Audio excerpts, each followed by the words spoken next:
Right, here we go. So looking at the muscle memory, when we first start, I mean, it's interesting because all of the basic techniques, we look at these things no matter how long we've been playing.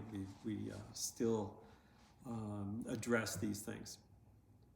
And so what I'm going to look at here is getting between chords, how to do it efficiently, and then how to learn to do it, and what's best in the repetition to get this down. So for instance, if I've got this D chord, so I'm going to play D chord, and let's say I need to go to the G chord. So here I am going to the G chord. And now I'm going to go back to the D chord. So notice what's going on there is in transition, I am shaping the chord. So as I come from this D chord, I'm going to the G. Notice that my fingers are shaping the chord, and all my fingers are moving to get this down. Now, usually when we first start, we don't have that like right away.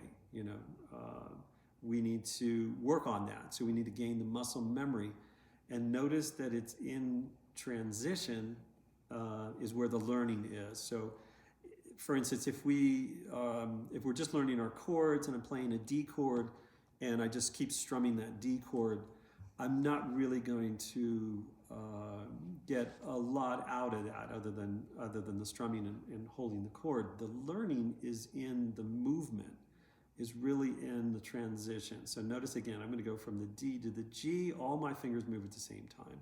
Now again, that's not something that unless someone's super gifted, we need to learn that. We need to get that muscle memory down where they all move at the same time. So for instance, when I move from G to C, watch my fingers here. As I move, I'm going to shape that chord and put it together. Now there is a better order to learning this. So if I'm playing, again, the D to the G, notice that the two fingers more important because I'm going to play that note first. Of course, if I'm strumming down, and basically that's where we start. There'll be different approaches later, but that's more important at this point. So as I play through here, the two fingers more important first, and then I play through, and then when I play the C chord, the third finger, because it's the lowest note, and then as I play the D chord, so notice that again. So notice here, and then I play the C chord.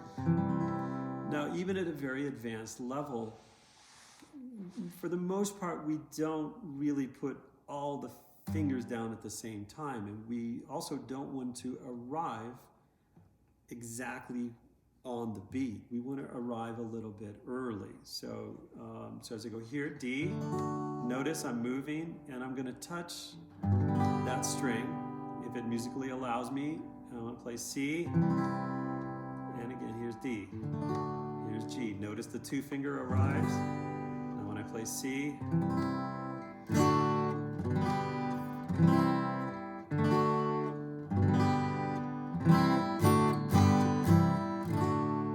here I go to a bar chord. So let's see that again. So again, a lot of repetition. Allow yourself, it's better to go very slow, methodically go through with intention, and really look at that movement and just do it over and over and over again. There is, once we get that movement down, there's a lot of tunes we can play. All the best.